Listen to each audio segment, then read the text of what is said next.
Hello, everyone, and welcome to the Hobby Lounge. I hope everyone is doing great today. And I just wanted to make a just kind of like a weekly vlog because it's been a little while since I've done one. So yeah, everyone, it's whoa! This is crazy because I feel like in so many intros, I wait way too long before videos. So then at the start, it's always just gonna be it's been too long, you know. But I'm gonna put it in my notes next time to just gotta do the video, you know. No complaints about the past or anything. So the first big thing, my Gunners, and the match against West Ham the last week. Oh my God, man, that was I've as each game has gone on like this season. Oh man, like there's just so much like stress and anxiety like that I have and like the rest of the fan base, and I can't imagine like what the players are going through as well. But we were just warriors that day. Like we just dug in. Like when Trossard scored that goal, oh my God, like I went crazy. Like I was almost in tears. Like that's how crazy like that goal was and how important it was. Just I'm just amazing. Like there's so many players that they're playing at such a high level and they're doing it over so many weeks. Like just starting from like November like last year, like we've been playing so many games. I remember the statistic where it said Arsenal has played like either like the most games or second most games, something like that. Like it's got to be, it has to be over 50. It's got to be almost 60 games like this season. And it's such a difficult thing to be like to playing that many games at such a high level and then to still be in contention of like into like the major trophies.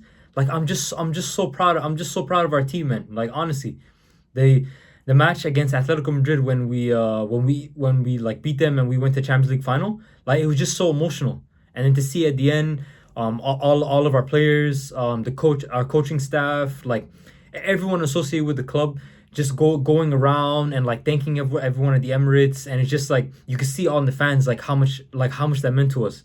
So I'm so proud of everyone, and I've always been like this, like until it's officially confirmed. That's when we're gonna celebrate because the job is not done yet. Obviously, like there's so many like Burnley at the Emirates Stadium. That's gonna be a difficult game.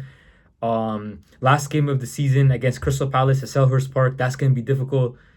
Champions League final against PSG. Like that's gonna be just crazy. It's gonna be amazing. So this is not over yet, but we still have to like celebrate the wins. You know, I'm just so proud of everyone. So we're gonna keep supporting, and it's gonna be an amazing season hopefully. So that's all I wanted to say. Oh, and also I gotta do something right now because I feel like in the Premier League, whenever an official or referee or VAR makes a wrong decision, like we all go crazy and we all like start attacking them and everything. But I gotta say, Chris Kavanagh, it was 100% the right decision because it was that David Raya got fouled 100%.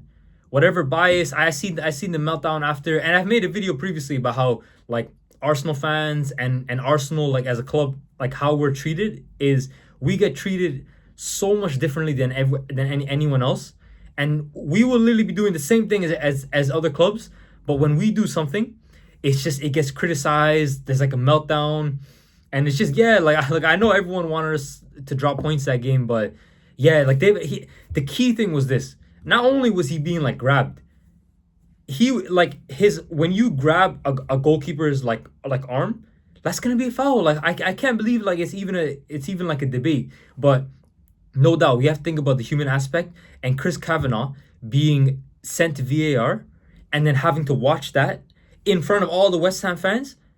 No, he honestly like great integrity, great guts to get the right decision. Like I'm just I gotta give props to the VAR and Chris Kavanagh for making the right decision under all that pressure. Because I like this is the thing, we know it's the right decision, but the human aspect of like being in such an intense atmosphere, you know, at the London Stadium. West Ham is fighting to not get relegated. All their fans are going crazy. The VAR screen is right there, and he still showed the guts to make the right decision. So you know what? Fair play to Chris Kavanagh. I gotta give you props for that. Oh yeah, so yeah, I actually made a couple lists right here. So next thing, we got to switch topics to I haven't made a Pokemon video in a little while, but yeah, I can't lie everyone, like I'm gonna go more in depth into like another video But yeah, the market is just insane. Like I'm not even gonna complain anymore because I've complained so much already. But basically, my strategy has been this: I've just been getting finding deals and just improving my vintage collection. I've just been buying a lot of vintage singles, both English and Japanese, and then I've been getting a lot of really beautiful like illustration rares. So yeah, like every week I've just been kind of slowly just adding to the collection, and unfortunately like not buying any sealed, not buying any booster packs or anything because like the price is just crazy. And it's kind of like the one thing I'll say on that is it's really sad because like everyone, like it's just amazing to open a booster pack and to buy ETB or the tins, like everything, but I can't lie, like the prices are so insane that I'm just willing to just buy my singles that are reasonably priced, buy my vintage singles, and I'm happy with that. And if that's all that I can do right now or into the future, you know what, I'm happy with that. I'm content with that. It's a shame that like we can't really buy. I can't. I made the decision to not buy booster packs anymore, but I feel like you just gotta. If that's your principle and like that's my principle, I feel like the price is just way too high and it's not really like it's not natural or normal anymore. I'm just gonna stick to it, and it is what it is. If that's the way it's kind of headed, I'll just keep buying my illustration rares and vintage singles, and I'll be happy with it. Even that's gone up, but I've just been kind of I just been kind of finding deals instead of it basically reducing the amount that I'm spending, and yeah, so that's my kind of strategy for the Pokemon hobby right now. Oh yeah, the third and the last thing actually I want to speak about. So it's got to be a couple years ago. I was on Netflix and I watched a really good it's like a crime thriller. It's called The Chestnut Man.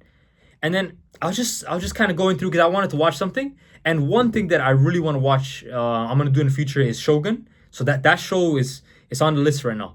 But I was on Netflix and I was looking. I was like, how come it's being why is the Chestnut Man being recommended to me? Because I watched it I feel like many years ago, and I basically like I put the double thumbs up because I really enjoyed it.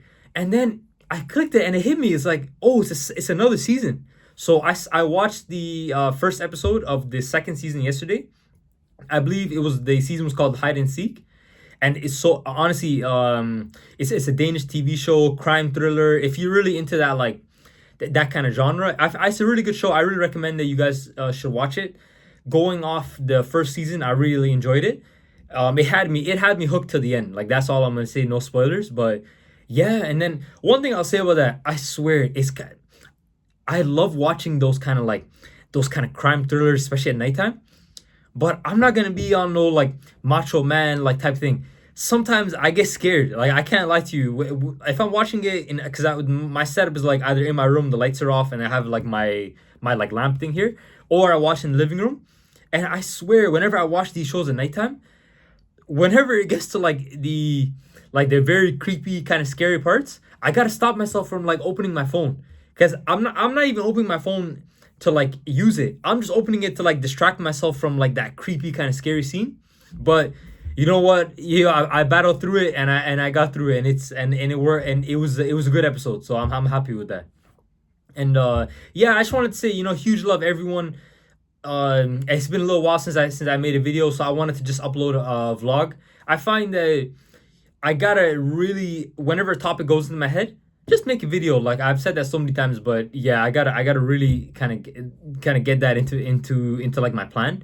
So yeah, I'm happy to always make content for everyone. I hope everyone has a great day, and if there's ever any comments or anything you guys want to talk about, topics, just comment. Honestly, I appreciate everyone's comment, and I will always message everyone.